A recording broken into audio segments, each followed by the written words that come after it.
Hello and welcome to the latest episode of Weekend Winners in association with Bet Victor. Now, we are getting properly stuck into the thick of the flat season now. Of course, we had the Guineas last weekend. We've had the Chester May Festival this week. Now we have the Lingfield Oaks and Derby Trial this weekend, as well as the Victoria Cup from Ascot. Being joined in the studio by one of my usual duo, Sam Boswell, but Dave Orton making his Weekend Winners debut. Welcome. I hope you've had a good run at this. All right, I hope this has been a good show for you all out there. All right, but it's an absolute pleasure to be here, of course, replacing Declan Ricks, yes, who we all call the diva. Yeah. In the office. And I've got to be honest, I'm manifesting that. I was a massive diva this morning. I phoned ahead to our producer, Ben. I said, I need a mug. And I went, no, not Sam Boswell. Not Sam Boswell, he keeps the lights on. All right, so, it was for chai latte, all right? So I got it, and now I'm Declan channelled, and I reckon I might have a couple of winners up my sleeve. I love that you got there just before me. I was right to get there as well. Sorry, Sam, absolutely ganged up on straight away there. I'm missing Rixie already. Come back soon, Declan. Sam is one of the good guys, though, right? He's like the Neo of the Bet Victor Matrix, all right? So we're plugged in. We're going to look at anti-post prices and everything, aren't we? We're going to have a good one. Yeah, loads to go at. And, of course, good form from last weekend as well. Dave, no pressure at all. But Rixie, we've got to give him a shout-out. He had a good time with things. Yeah, he did, didn't he? Big price second of the 1,000. Well done for finding the winner, Kate. And you had Rumstar as well. I finally got back on track with a winning nap after, I think it's fair to say, a rocky few weeks with my tipping anyway. So fingers crossed Dave can come in and continue the good form. Hopefully so. Like I say, we've started the flat season in a really good style. Now, before we crack on with the action, a reminder, as ever, to please do gamble responsibly. Our tips are not guaranteed to win, but we will still do our best to point you in the right direction. Right, we're going to begin at Lingfield with the 3 o'clock. Now, this is the Lingfield Derby Trial Stakes, the listed contest for the 3-year-olds over a mile, 3.5 furlongs. And, of course, as you would expect, Aidan O'Brien has a strong hand in this one. Dave, it only seems right that we should let you go first. 6-4 the field. Yeah, I think we're probably on the right fav. I'm not telling anyone anything they don't know, but look at what they've done at Chester this week. They being Ballydoyle, of course. Ryan Moore being called the King of Chester quite rightly. It's been a clean sweep pretty much, Sam, hasn't it? And although this doesn't look like one of the more obvious stars of the stable, he was a bit of an eye-catcher on his comeback at Leopardstown. Lambourne, of course, who won at Chester this week, was just ahead of him. 6-4's a little on the skinny side, Samuel. I'm not going to lie. There are some the Ryan Moore others in factor? there. Yes, probably. Well, the Ryan Moore factor, 100%. And we should say that this is a race where winners can go on to glory, of course, at Epsom. Yeah. And what do you think about the 6-4, Sam? Do you think I'm going to be playing now, or should I wait along? Are any of the others going to come in? Because they've also got Stay True in the race. I'm a Stay True fan for the reason that I think you'll get a bigger price about him than 3-1. And I don't think there's as much between them as we'd maybe think. Very different profiles. I think Puppet Master at 6-4 is probably going to be about as good as it gets. And the reason I think I like Stay True is, if you look at the type of horse that Aidan O'Brien's run in this race in recent years, it's very unlike him to send something that's had just the one start at 3. And obviously he's a really intriguing contender. He's the last crop of Galileo. Yeah, was there 13 of them, I think? Yeah, and he was the first 3-year-old winner of those. If you watch that run back at Leopardstown, I was really taken with it. He looks like a horse that will really relish going further and further in time. He was very green that day. Now, Ryan rode him that day, and obviously he switches to Puppet Master. He would have had the choice. And Ryan, I appreciate, has got everything right so far this week at time of recording. Let's be honest, he's been fantastic at Chester. But I just wonder, Stay True not entered in the Derby, yet straight after his win at Leopardstown, we will send him for a Derby trial. It just feels a little bit strange to me, and I just think at the prices, I just wonder if there's just something that has been seen in recent days that perhaps wasn't seen in the early part before we saw him hit the racetrack. I think there's something about Stay True I can't get out of my head. I think we might get a bit bigger as well than that 3-1, because naturally people will gravitate towards the favourite. The last 42 winners, the reason I was hard on my phone there, I was searching out this stat just to give you some confidence. And if you're laying Sam's tip, this is a beauty. Oh, go on. All right, the last 42 winners had run as a juvenile of this race. 42! But how many had tried it that weren't, Dave? Well, get the phone back out. Well, OK, all right. I mean, I just saw that headline and I thought to myself, I've got him in a pocket here. I'm not sure about that one. I think, but he's not the only one that's not in the Derby, of course. Prince of Seas, of the Seas, isn't in it. Of the ones at a price, I thought he might be able to go well. This is, of course, a top firm. This is Rafe Beckett. This is Valmont. I don't think Rafe's horses were necessarily rocking and rolling when he turned up at Epsom for the Blue Ribbon Trial. And if you watch that back, he's doing his best work at the finish. I thought he might be one that I want to be with next time. But will he beat Puppet Master? If I was giving you forecast, Puppet Master to beat Prince of the Seas, one of them might have to get supplemented. Yeah, it's going to be fascinating, isn't it, in terms of what we're going to do learning-wise from this race. And it is true, though, Sam, that you say that Stay True very much looks as though he's going to live up to his name in time then. But also the fact that he was the unexposed profile. We had no idea which way Ryan was going to go. And that has completely flipped the betting in this manner. As you say, 3-1 then. We're not expecting him to get too much shorter than that, really, are we? I think Stay True will end up 7-2, 4-1. Yeah. The money will all be for Puppet Master. But that's not going to put me off. We haven't got enough time to talk about how the markets change, of course, overnight now. But there's a lot of talk, Sam, isn't there, just very quickly about, you know, with liquidity, with the world that we're in right now, how much opinion can actually move a market overnight. And it's now really the 10 minutes before the race, isn't it, when we can see everything. As soon as you get towards parade ring time, that's when we start to see that significant sort of wave, if you like. There's been some freaky SPs, haven't there, this year? Yeah. And like nothing that we know, really. And it's getting harder, I think, for people to kind of predict. But if I had to put my prediction hat on, I'd say the Saturday punters will all come for Puppet Master, and I think Stay True will be the drifter. I'll be one of them. You shall be. I'm going to take advantage of the 6-4 then for Puppet Master. Yeah, as it currently stands here, Justin, for the fear that he's going to shorten up. It's a grey as well. How many greys do they have? They don't have a lot of greys, Ballydor, do they? Let's hope he does well, this horse. More master craftsmen and things like that would then... a great shout. Yeah, and then that would translate, wouldn't it, to the grey Giant's progeny. Causeway. They're like brilliant horses. So this is another brilliant horse. You're in trouble. Exactly, and I hope that he is. And as you said, Dave, the fact that we've seen at Chester, they're mopping up all of the Derby Oaks trials and all of the 3-year-old classic trials throughout Chester. And we tend to see that, don't we? When they dominate at Chester, it translates to Lingfield. For all that, this feels a little bit of a strange race. The fact that poor Lingfield, of course, they couldn't water till late. This was potentially going to be on the all-weather, hence why we've got depleted field sizes. However, hoping Puppet Master takes his chance here, sets a benchmark. It's not a lofty one as such, but the fact that Ryan sided with him 6-4, I am happy to row in with Puppet Master. So that is the Lingfield Derby trial. Do let us know in the comments section below who you are siding with for that listed contest. Right, we're going to switch over to the 1:15 now, so we're jumping back in time to the Oaks Trial Fillies Stakes, another listed contest for the 3-year-olds over a mile, 3.5 furlongs.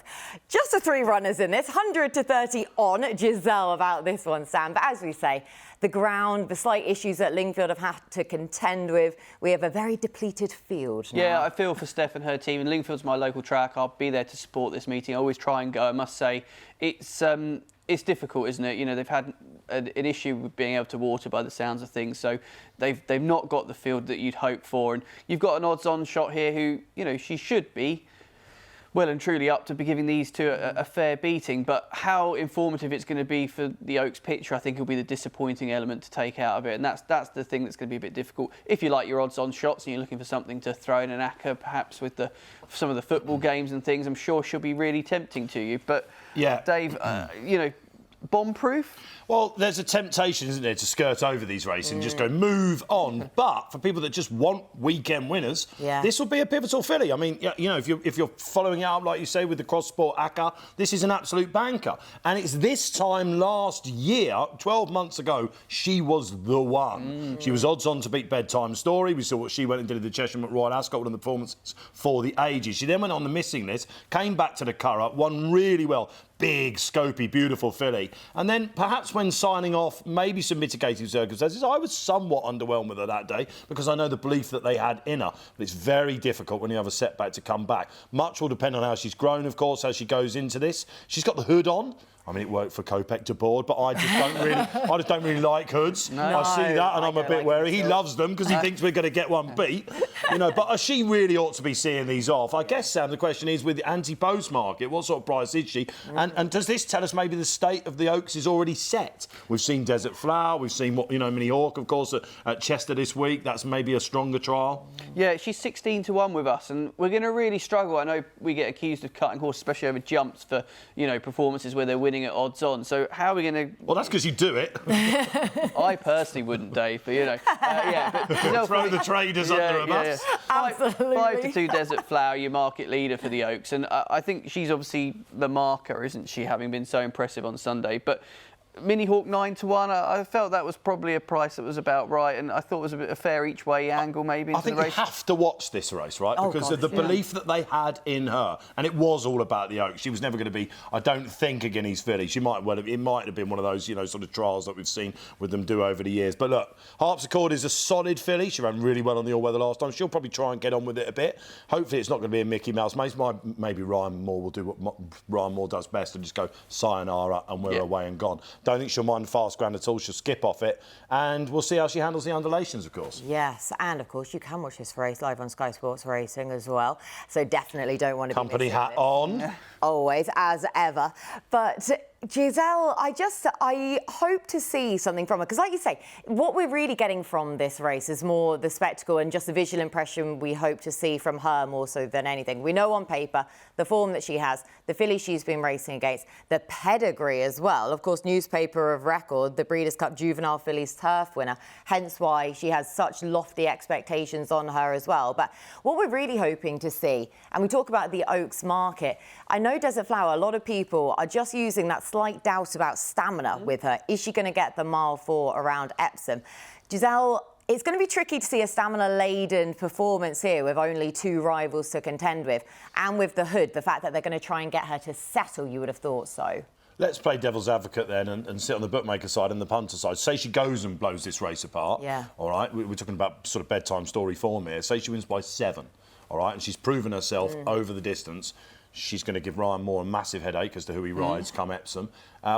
What just happens at 16-1 is the interesting thing. Sea of blue. A sea of blue. How short do we reckon? Double digit still? 10s? No. You think 9s? Certainly You shorter think than the that. same price as Mini Hawk? I would go maybe even a bit shorter if she puts on a show tomorrow. Interesting. And do you think she's going to be capable of putting on a show? 100%. I mean, we're talking about Harpsichord is a filly that's here probably for the black type. I don't think she's... I think Simon and Chris would probably love her. And like I say, she's really straightforward. She'll make the favourite go if there's any chinks in the armour. But we're talking about a completely different league here. Yeah. And again, we thought this would be a nice, quick skirt over. We're delving into it, aren't we? Give us 3 runner races. Exactly, but that's the whole point of it, really, isn't it? It's not literally just this race itself, even though it's a listed great contest. Well, an interesting contest in its own right, but it's the throwing forwards aspect of it. And as you say, then, Sam, what it's going to do to the market, 16-1 at the time of recording for the Oaks itself. So whether or not she blows this field apart, she settles, she handles for Camber and sees out the trip. That's what we're really hoping for, more so than anything for Giselle. So make sure to tune in then on Sky Sports Racing for the Oaks trial. Now we're going to go to the 3:35 at Lingfield. This is the Group 3 Chartwell Filly Stakes, 3-year-olds and over 7 furlongs. One of our 2 7-furlong specialist contests this weekend. Cathedral takes on the likes of Jabara and Spiritual in this one. So, Sam, who'd you like? Yeah, be an appropriate reverse forecast, wouldn't it? Spiritual. I Cathedral, know. Given the news this week. Especially, yeah. I must say, I'm probably a bit of a sucker for the 3-year-old at the top of the market, Cathedral, getting the weight here because it's a huge amount. Seen just twice, made debut on the all-weather at Lingfield, and I thought that was a really, really nice run. That was over slightly shorter, but definitely, I thought, impressed me that day. And I just think the Beckett team, Dave's alluded to it, perhaps start of the season, not slow out the gate, but just willing to take their time, starting to see them. And we'll see David Egan winning on the Ammo Racing horse here. And I think you've got to also then consider what happened after this race, going to the Oso Sharps, which is obviously the Group 3 towards the end of last season, and the form of that working out really well with the third finishing second in the 1,000. Yeah. So you've got something really to go out there, and I just really like her style. We saw a 3-year-old win this getting buckets of weight last year.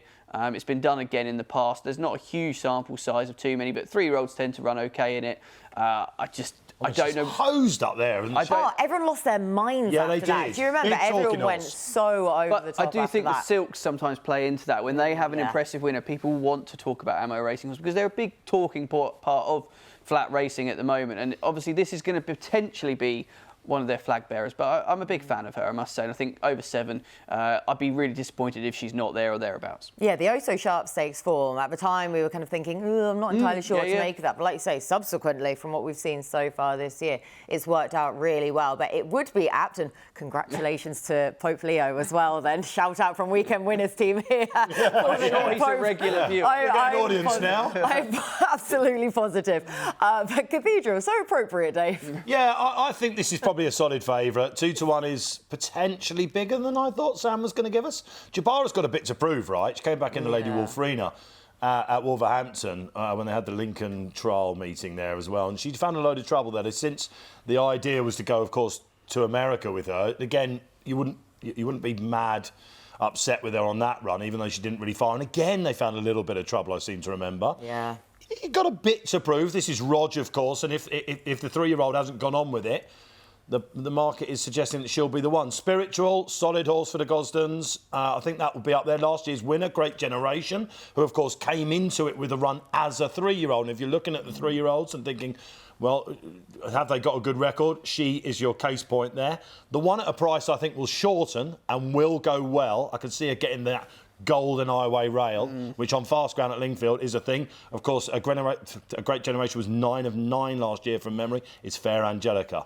And would have needed that run first up, I think. She's a good horse, this. She takes a bit of passing when she's up and running, and I know that Ryan Moore really likes her. 8-1 is going to come in, I think. Yeah, from that running side as well. I was trying to figure out the running side. I didn't know if it would be Spiritual, Fair Angelica, who go forward. Ziggy's Dream will be up there, I'm sure, as well. It's about getting that rail. They're going to be, watch this in the first furlong, they're going to be going for it. But Cathedral, I think, from that VT that we saw there, and the evidence of the Lingfield race, she won't be far away. No. And it will just be whether David can get that slip. You do see at Lingfield some horror sights. Yeah. But at the same time, punters love it because you can usually work out which one's going to be up there on the rail. Sayonara. And Cathedral shouldn't be too far away, but I'm willing to let her go at 2-1 though at that current price. I mean, she could easily go. I get to finally take on a favourite at Lingfield, to be honest. But I'm willing to let her go at that price because we just don't know. Only the 2 starts so far. Her first start now as a 3-year-old. Yes, she's getting the weight from all of her elders here, but just don't know. So I'm not willing to back her at that price. And I'm going to give Jabara another chance. Dave, you were just saying there the fact that she's got all of these unlucky aspects to her career so far. Now, we're going to look back at her most recent start when she did go stateside at Keeneland. Now, this was in a Grade 1 contest. She finished 6th of 8. This was over 1.5 miles a furlong where just didn't go right for her. She was far too keen over this trip early on. She was held up out back. Then she got properly stuck on the outer as well.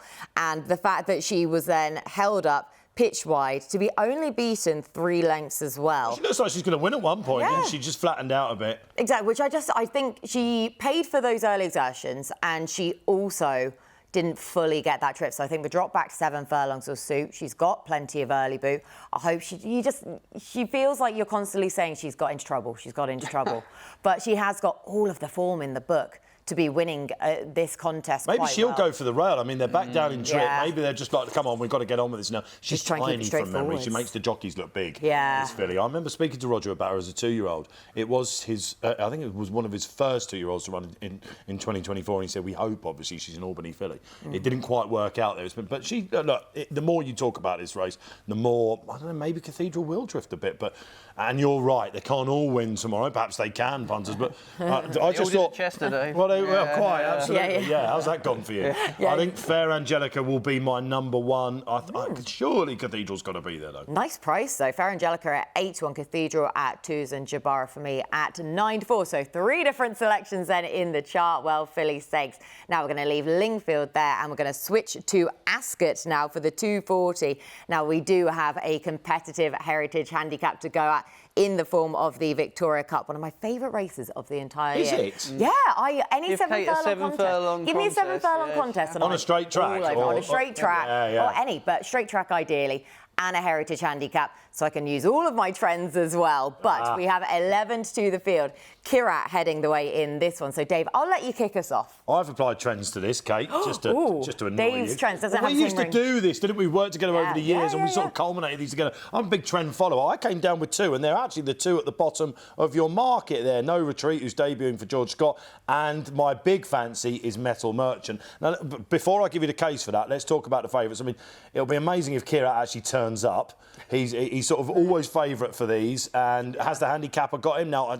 Loads of people like him because he's really far away. A lot of people back him each way, and he provides. It's the same as Ride de France. I mean, if Ride de France wins, then you just wipe your nose and move on, right? Because surely he's had his chances. Then you got the likes of Gleneagle Bay. I can definitely see that. Maybe even going off favourite. Mile last time. Yeah, potentially. Really? Yeah, I can. Yeah, I think the punts will come for that. £10 seems to be a popular horse as well. English Oak, I mean, fair play if it can carry that weight and win. Yeah. Of course, we saw what it did last year at the Royal Meeting. But No Retreat, and in particular Metal Merchant, are my fancies, particularly Jack Shannon's horse, who I think perhaps could have been expected to fare a little bit better on his return at Newbury. But this is why. This is the Hunt Cup last year. I am on all sorts of prices, and look at this.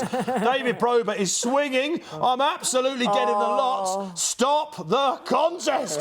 And now what happens here? I'm like, this is it. We're in. We're on the right side. We're absolutely flying. Honestly, I've won, haven't I? How on earth am I not? No, now we're hanging slightly. We're going up the ground. And along comes Oisin on the side horse and does us. And I think I'll get 5th in the end. Now I'm going, please get me each way money. How many places am I on? But is this not a perfect dress rehearsal for the Victoria Cup? If he runs to that form, I think he wins. He's got the high draw, which is what I think Kate will tell us you need in this race. And that's why I like No Retreat as well. No Retreat, I just think, might be a little bit more held by the handicapper. Metal Merchant's come down a little bit. He's more than capable of winning this. He is currently at 12 to 1 as well, but you are allowed 2, and I will also allow you a No Retreat then at 11 to 1 as well. So a couple of nice prices to boot. Now, talking of the trends, we're going to go into Tracey's trends now. Oh, I like that. Exactly. The phrase has been coined. Yeah. Now, we're going to go and show the last 5 winners of this race. And the main 3 trends I want to be focusing in on: the age, the official rating, and the runs. Now, of course, I tend to go in with 3 more trends that I go with, but we're going to focus in on these ones. Now, look at the ages there: 5-year-old, 5-year-old, 4, 4, and 5-year-old for Kate Byron at the bottom of the screen in 2019. Official rating. Now, of course, we know how competitive this contest is, but even so, 95 to 103 is still pretty condensed in terms of the official rating you want. And the runs in the season, either coming here fresh off the back of 0 runs or 1 run for that bit of conditioning, is the way to go for the Victoria Cup. And as you say, Dave, we've got further trends in terms of the middle to high draws being favoured. It's imperative, isn't it? Oh, it is, so much so. But it's tricky to, if you actually look down on the winners as such, it's tricky to really nail it down as definite high draws, but you go back through the place sources behind, and it is the middle to high draws, which are certainly the ones that are favoured. Also a horse, it doesn't really matter on the running style, but ideally if they take a lead into the race, such as we know this track at Ascot plays out. And also how they fared last time out. If they won or finished second last time out is also another positive. Hence why £10 is the one at 10 to 1. I mean, he couldn't really be any other price right now, really, could he? Is the one that I have landed on in terms of ticking the boxes. Now, we talk about 7 furlong specialists. They don't come more 7 furlong specialists than him. He's only run over 7 furlongs in his entire career. Now, we're going to look back even the Racing League last year. This is so impressive. Wasn't it? So, and you just thought, on the back of this, he's going to be a group performer in time. To win a handicap this competitive, this well as well. Now, he's 2 from 2 on the all-weather. This was his most recent all-weather start. And as we know, again, a cliche in itself, when we're talking about the Ascot straight track, the all-weather form, that is translated. We don't really know why, do we? No one really, I think it's a sand-based track, but I got Perlers once for saying that. Yeah, I've always... Oh, really? Yeah, oh, yeah. Oh, I say it all absolutely. the time. Oh, yeah, the turf husbandries came out and they were having a right pop at me. It can be no coincidence, can it? If you thrive on polytrack or Tapeta, even the old fibre sand, you go well at the straight track at Ascot. Yeah, I always said the sand composition of newly laid turf. So now I'm questioning whether or not that was if the turf husbandry people are going to be out for me now. But that's my theory all the same. Hence why £10 can hopefully win again. I just fear last time out in his reappearance, he made all to win. Previously, he didn't, Michael. So You I'm don't hoping do that they at don't. Ascot, do you? Although we did see it in one of the heritage handicaps last year, and it was the one where they had fewer runners. You'll remind me which one it was. It was later on in the season. It might have even been the one in between the King George and the Champions Day at the Balmoral. There's so many of them, and I'm with you. I actually love the narrative of these straight tracks. We start here, don't we, pretty much, and go on. It's very difficult to make all, but the moment you think they won't, there'll be a smaller field, there'll be a lack of pace on them. We did see one do it last year. You're right. It's usually a 50-1 to make all, because as we saw with Metal Merchant in the Hunt Cup, you're gassed by the time they get there. That's why Jamie Spencer does so well, isn't it? Exactly. Pounce, pounce, pounce. Weave through, and you like to say, for you to be the last one off the bridle in that contest with Metal Merchant and still not win, it just goes to show you can't look away at any point there. But £10 for me. Sam, who'd you like? Yeah, I think I was the only person that backed a Harry Charlton loser in the last week, because he's absolutely flying, Kate. I did like £10. Just wondered, though, I'll throw a trend back at you. He's got to carry something like, what, is it 9 stone 7? Last winner to carry 9.6 or higher. Been one since 2008. I would go on ratings rather than okay. Don't have a pop at Tracey's trends, Sam. I'll come for the trends queen, shall I? But let's see. Dave, Metal Merchant, completely agree with you, was on my shortlist. Has he been backed? I saw bigger at the start of the I'd say it's obviously still quite a quiet market, but we're 5 places on the race, so he's definitely going to be one for the each-way angle. But you mentioned No Retreat, who I really like, and is going to be the selection. He will, let's start with the negatives, have to overcome probably being drawn low, which you don't want. And the pace of this race is something we should touch on, because the pace does tend to all be drawn quite high. So he's going to probably have to either do some slight manoeuvring at the start to get into a bit of the right side of that group, or really bomb out. But I thought he's really interesting in terms of, we'll remember this horse from the incident at Windsor where James Doyle got chinned on the line. That's going back a few trainers ago now, but since then he's almost reinvented himself, been very successful in the Middle East this winter. Very consistent horse. Finishing second 3 times and winning once. The win came over 7, goes back down to 7 today. Has been gelded as well.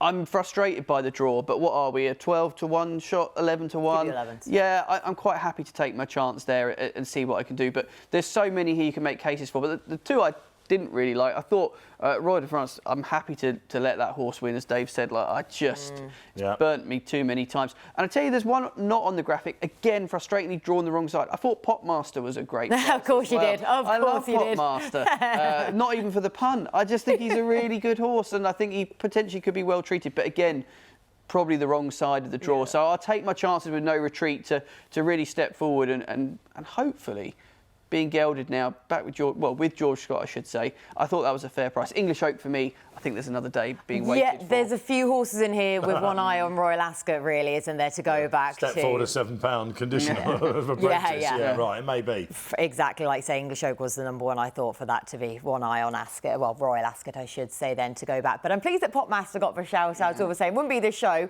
with Popmaster running that he doesn't get a shout out here. So well done, Sam.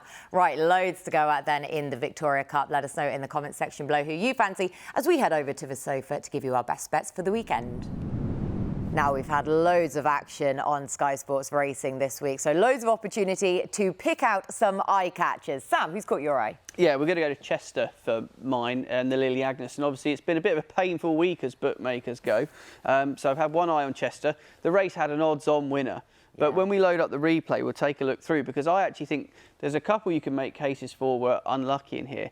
But I thought the 4th in particular, who we're going to see dwelling at the stalls and blowing most winning chances right here, right now, under, that was Jason Hart, wasn't it? And Hugo Palmer trains this horse, and it was a winner on debut and arrived here after having a couple of starts. And we can see right out the back here, manages to get on terms with, I think that's the Tom Dascombe horse, and gets the inside. So I'm thinking to myself, well, that's not the end of the world. But then if we watch what happens, we end up rolling down the hill here, and we're going to come about 3 wide in a minute. It's just an absolute disaster. But watch what happens. Starts to stay on here and just really catches my eye, because managed to find that seam, but we end up probably going the wrong side in a minute. But I thought this was a really interesting run, and to get that close to the favourite from such a bad start, I think you can upgrade the performance, and just a little bit all over the show. Didn't go to plan, but I thought you know, Hugo will definitely get a winner with that horse. I hope he goes somewhere other than Chester, though. That's the only thing. Finished well, didn't it? I often really find with 2-year-olds, if you watch the pull-up of a race afterwards, it's an absolute must, you know. And you can see just if you keep it going, sometimes whoever cuts these replays out there, sorry, at the races team, but you want them to just keep going on. Like, just keep it rolling because we want to see what doesn't do it. And 2-year-olds in particular, and everyone loves a 2-year-old eye catcher. For the amount of learning that they're still doing, like you say, beyond the line, then in terms of the learning, but also the extra bit of stamina as well. Ardisia, was that the name of your filly then? Yeah, Ardisia. Well done, Kate, earning your corn. Watch out for, not that I've got it noted down here, but definitely watch out for her, then put her into your tracker. Dave? Right, so I'm going to go to Chester as well. It was the final race of Thursday. I wanted to say the meeting then, but of course we are filming for the Chester Cup, of course, for anyone that's watching after it. And it's called Way of Stars, this. And it's trained by Andrew Balding, and it was in the Lady Vivian race, as if she'll forever be known, who was in the Valmont colours up front, look, with the pink cap, absolutely slammed in the market. And Hector Crouch waiting in front. Look at Oisin Murphy all of a sudden. And again, Twitter went a bit bonkers about this. I don't really see what Oisin could have done more. He was on a horse that he was told to wait with. All of them got caught out by this injection of speed. And again, had to switch, lost ground doing so. This is a horse that in 2 runs back over a mile 4 has screamed winner waiting to happen. He's still a tad green, but the inroads he makes on what could yet be a very good filly, entered in the Irish Oaks, the winner. This is clear daylight. He's going to go up in the handicap ratings, but I'll be amazed with the amount of opportunities that Balding and the team have got if the Son of Sea the Stars doesn't go on and actually, you know, win a couple, I think. And I think a lot of people saw that as an eye catcher, but if you didn't, you have to put it in your tracker. Yeah, and there's the little switch of leads there as well, just a couple of strides before the line, suggests that there was further gears to go. He's still a little bit green. He's a horse that's been punted throughout his career. It just looks like a stayer in the making to me. They've got Who's Glen going in the Chester Cup, and this could be next year's that type of horse, I think. Definitely. I love a long-term project, Dave. Good shout. Well, absolutely. You've given us a 2-year-old, so I thought I'd better, you know, give the punters some value for once on this show. For once. So the pair of you two have gone to Chester. I'm going to a Classics handicap at Wolves. Beautiful. So I was on the channel, obviously, presenting there on Tuesday, and there was one race that just stuck out for an eye catcher straight away, and I thought, I know exactly what I'm going to do with this race. It was the 8:30. It was a lowly affair. However, we see all of these all-weather horses time and time again. Now, look at the start here for Bougie Gold and Miss Dandelion. They're next to each other in stall 9 and 10. Oh, my goodness me. Which one are we on? Pink colours. We're on both of them. Right. We're on both of them. It's a double eye catcher. It's a double eye catcher. That's it. I'm doubling down on the Class 6 handicappers here. Now, the pair of these two swinging into the home bend there, still last and second last. Now, the pair of these two always get slow starts. We were fully anticipating that. Callum Helliwell was on track and said, right, watch out for Bougie Gold because it's going to start really, really slowly. Miss Dandelion did the exact same thing, though, as we tend to expect from her. Look at the way these two fly home. It's not as if they went rapid up front either. For all that you could say, oh, this is clearly a pace collapse for those two to have been able to have got into this, it really wasn't. And when we got the flags up in terms of our speedos at the bottom of the screen there on Sky Sports Racing, it wasn't a mad gallop. So for those two to come through, yes, we're talking about lowly enough contests here, but with these horses that run time and time again, they will be picking up races like this at some point, provided they get those quicker starts, but that's a huge caveat because neither of those two tend to start very well. I love it. You've given us a horse that if Kate Tracey could name, it would be an absolute nail on. Bougie Gold, right? You've given us a slow starter, but it doesn't matter. They're so well handicapped. Next time, it's going to absolutely hose up. And you're right, you do look at Wolverhampton, don't you? It's a breeding ground for eye catchers. Oh, yeah, it is all the time, isn't it? You need to look for margins in Class 6 races, don't you? You need to look for angles, and it's perhaps not like my Way of Stars, which is probably a bit obvious, but a must-have. You don't get to see these races, so it's the importance of watching. Thank you very much. I knew we had you on the show for a reason. Absolutely. Just to further back me up there. Sayonara, Deck. It's been nice knowing you, old son. I appreciate it. If only. As ever. Right, they are our eye catchers from this week, so make sure to put those horses into your trackers. Right, best bets for the weekend time. Dave, you're up first. Yes, Rock of Camelot, I think she's called. It is an amazing betting card tomorrow at Ascot. 8 races, and I reckon each one of them, I think, is a betting race. And I actually found it quite difficult to go nap, next best. Longshot was easy, Metal Merchant, double figures. That counts as a long shot, 12. Yeah. Oh, I'm not going to get double figures. No. Oh, we've been way worse than that. Way worse. We've Did they land? 7-1 shots creep into long. Oh, really? All right. Yeah, that's why. We won't name any names. That's why. Hey. I thought that's why Deco's definitely off the show. All right, the nap is a 3-year-old filly of Charlie Johnson's.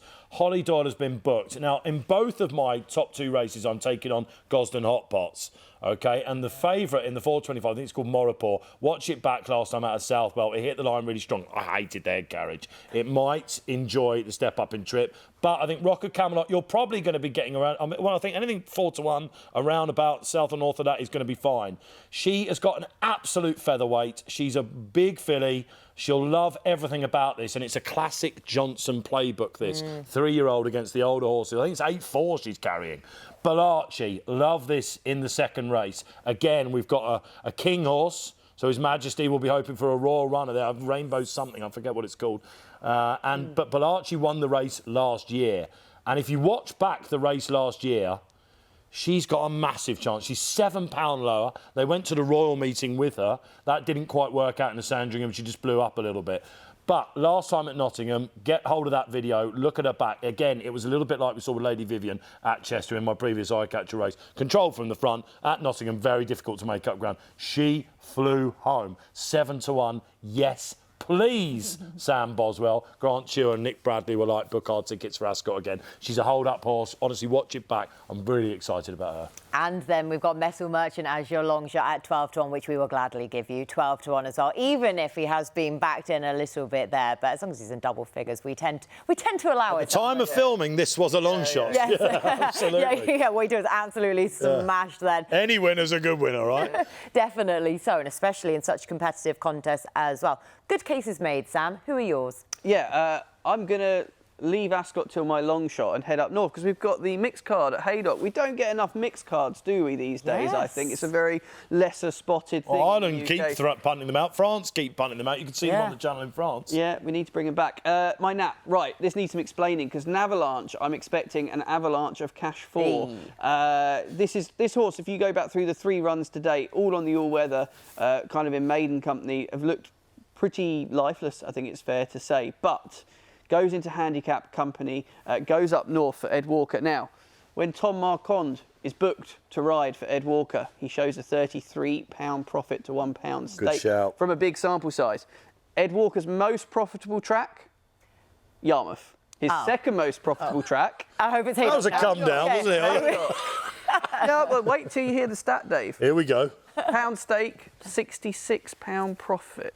At Haydock? At Haydock. Ooh, yeah. God, what happened is Yarmouth? I wonder how big they are when Tom rides mine. What price are you expecting here then? Well, this is the trouble. I'm hoping the Easterby horse that's had a run in handicap company makes the market. I'd suspect we're going to be second favourite. Tim's been flying, isn't he? So you might be right. So hopefully we can get a bit of a price. But I just think it's by Nathaniel, this horse. I think the Dam's best run came on good ground as well. Switches to turf for the first time. I'm really intrigued to see how it goes. It's a bit of a weird one from me, I appreciate. But then I suppose so's the next best because I'm tipping in a junior bumper. But goodness me, this horse was a very... the month of May. If you want an underrated track for winners to follow out of, Ballon Robe bumpers. Won a Ballon Robe bumper on good ground. And I tell you what, the form of that is starting to work out as well. A couple of the placed horses in behind have finished second next time out. One for Gordon Elliott and another one, I think, that was second. Just really interesting horse. Derek O'Connor comes over to ride. And look at the page of this horse. It's a French-bred flat horse type, if that makes sense, for a junior bumper. It's going to definitely carry the penalty well. And I think probably be second favourite. Dave just loves the idea of a junior bumper. I think I'm still in bed having a dream here, aren't I? Like, it's his early shoot as well, by the way. But then all of a sudden I looked at who's riding it and who trains it. That's where you should have led with. Well, I think... Come on, you reel them in with this. Do a Luke Littler, get him in. Very good, Dave. And then No Retreat, I'm going to follow in Dave's footprints. I think I'm going to have a reverse forecast on Dave in mind because I like both of them. But No Retreat, I'm hoping the pace and the draw will not be an angle, and despite that, that, he'll be able to show really that the gelding has worked, that he's improved, and I think he will handle the ground because there's loads in there that I would question that are short. We've got the long shots by the short and curlies, haven't we? You didn't say who was riding Jules Winfield. Come on, this is the Derek drum roll. O'Connor over to ride. And trained by Tony Martin. Oh, this is it. This is it. Tick, tick, tick, tick, tick. Rather than but what was it again? The French bumper flat. Yeah, type. it's just look at the page. Look at the page. Yeah, good. Which is the breeding for anyone that's looking in the paper. I'm going to note that down though as a future reference point to use against certain horses. So yeah, like it a lot. Well explained as well, and no retreat then in the 240 at Ascot. So we're all taking aim at the Victoria Cup in different ways. Now my nap though is going to be Puppet Master, who of course we talked about earlier on in Ryan Moore. I trust in his decision making. 6-4 favourite. I actually think that that's very fair. So making sure that I clip up the 6-4 at the time of recording. Cornish accent was in full flow there, Kate, as well, wasn't it? Puppet Master. Oh, as soon as there's anything with Master, I've said Master Craftsman today. Puppet Master. It's tinging on the US commentary, isn't it? It'd be marvellous over there. Isn't it just? Exactly. The country twang will just catch me every so often. Oh, look at your long shot. You fiend. Look, I know. You've gone in the Victoria Cup. I win the long shot today. I win the long shot in terms of the prices. So there you go. Throw that right back at you with your 7-1 long. You can put another zero on that. £10 though, it's going to be the next best bet. Who I was tempted to nap, I really was, but I just thought Victoria Cup, I don't want to jinx myself. I get very confident as soon as I go into 7 furlong races in terms of my trends, but £10 for Tracey's trends ticks the most boxes. And EBT's Guard fell in second on the trends at 14-1. Not exactly a 7 furlong specialist, he's far more of a miler, which was the thing that was putting me off, but in terms of his draw, he's had the 1 run so far. He's the right age. He's the right rating bracket. He won last time out as well on that sole start so far this season. But I just, over the 7 furlongs, I'm hoping, again, talk about Ascot cliches, that with the stiff finish to the line, that extra bit of stamina, if I'm going to go against my usual 7 furlong specialist, EBT's Guard might just be the one to be able to pick up the pieces for a place at 14-1. Right, lads, that has been a very enjoyable show. I've had a great time. Is that it? Yep. That's it. It's no Happy wonder Deck days. likes this. This is easy, isn't it? Honestly, isn't this the best gig ever? You're welcome back anytime. Well, I never thought that Sam Boswell would ever be wishing Declan Ricks back. Me and Sam have always had this wonderful relationship where we give it big to each other. It's been enjoyable doing the tennis again. I enjoy sparring, Dave. It always is, absolutely. I miss it. And I, you know, I need him to come back on this show because from here he goes over to the hard set with me. And if he didn't do this, he would be a disaster to produce, to present with. It wouldn't be. Actually, he'd be out of a job. I'm glad we're his warm-up show for you, Dave. You are. I'm glad that we're the warm-up for Rixie. Yeah, no, look, it's been a pleasure. Bet Victor hat on, it's been great. And some of the prices were surprisingly generous, Sam, I'll give you that. Very Thanks, much Dave. so. £10 in the post. That's it. And the paymasters will now be saying, get Orton off. All signed up. Well, lads, thank you so much to the pair of you for your company. Thank you so much for watching. Best of luck with your bets this weekend. And we'll be back at the same time next Friday to preview the Group 1 Lockinge from Newbury.